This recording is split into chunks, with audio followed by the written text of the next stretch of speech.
Assalamualaikum warahmatullahi wabarakatuh. Perkenalkan, saya Bidan Marta Aprianti. Saya tinggal di Jakarta Barat, ya tepatnya Tegalalur. Gangnya Gang Sadun. Saya ingin menceritakan tentang awal perjalanan saya dari kuliah sampai sekarang jadi bidan dan buka praktek seperti ini. Awalnya saya kuliah ngambil kebidanan selama 3 tahun. Ya, pengalaman selama kuliah kalian tahu sendiri lah ya, kalau pengalaman kuliah itu seperti apa. Ada prakteknya, teorinya. Singkat cerita, lulus kuliah seperti biasa lah, kita kalau lulus kuliah kan magang-magang dulu. Setelah magang kita kerja di klinik-klinik bersalin. Kalau yang beruntung ya dapat di rumah sakit kerjanya, ya alhamdulillah kalau kerja di rumah sakit. Tapi pengalaman saya itu kerja di klinik bersalin, dari bidan ke bidan, dari yang dekat sampai yang jauh. Dan alhamdulillah sampai saat ini ilmunya masih saya terima dan saya aplikasikan secara baik dan benar. Dan setelah saya kerja, ya saya vakum selama 2-3 tahun. Ya karena biasa ya nikah, melahirkan dan ngurus rumah tangga. Dan setelah itu saya berpikir, kenapa enggak buka klinik yang biasa-biasa bidan buka gitu kan, seperti klinik swasta atau rumah bersalin.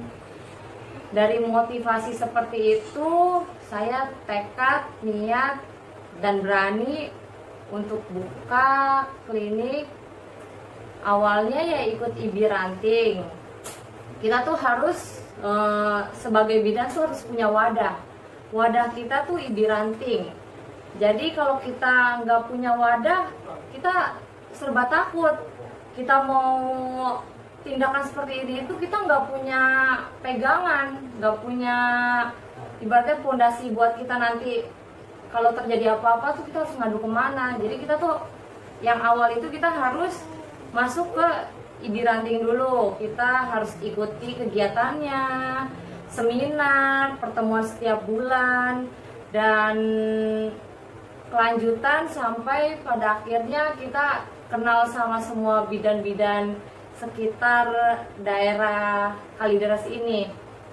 Lalu setelah itu kita ingin buka, kita ruangannya dulu. Kita harus punya tempat yang harus nanti emang diukur sama orang IBI, biasa orang Sudin, sesuai ukuran Permenkes. Jadi ruangan juga harus benar-benar dari ruang periksa, ruang bersalin, ruang nifas,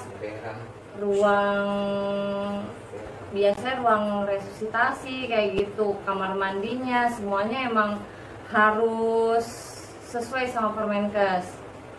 Dan setelah ruangan-ruangan sudah diukur, ruangannya udah orang ini udah datang nih, udah survei ke tempat kita. Oh ternyata iya nih, ruangan udah sesuai.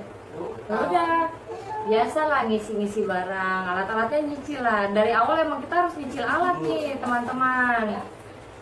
Kita harus punya tensi kayak gitu kan, stetoskop, partuset, yang kecil-kecil dulu aja kita belinya. Gak usah brok langsung di ruangan itu semuanya harus lengkap. Enggak kayak gitu, kita harus punya satu-satu dulu, jadi biar nggak terlalu memberatkan ke kita juga gitu kan. Terus setelah itu semuanya berkunjung, ada kunjungan dari ruangan sudah, alat-alat udah lengkap, terus ijazah kita, STR kita masih aktif atau enggak kayak gitu. Terus kita ntar ada lagi izin ke PTSP-nya, zonasi, pokoknya tuh semuanya harus lengkap lah, kayak MOU-nya juga kita harus bener-bener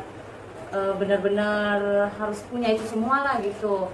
Jangan hanya pinter praktek, tapi teori dan kelengkapan pemberkasan juga itu sangat penting jika ingin buka praktek kan. Dan setelah menjalani itu semua, akhirnya ya keluarlah surat izin praktek bidan. Nah, baru kita bisa menjalankan praktek bidan dengan utuh dan tanpa rasa takut, tanpa rasa was-was. Itu semuanya karena udah kita miliki. Ya itu aja yang bisa saya share dari awal saya kuliah sampai sekarang buka bidan. Ya alhamdulillah, walaupun pasnya sedikit, yang penting berkahnya itu ya kita ternilailah bisa menolong sesama. Terima kasih. Jangan lupa subscribe ya.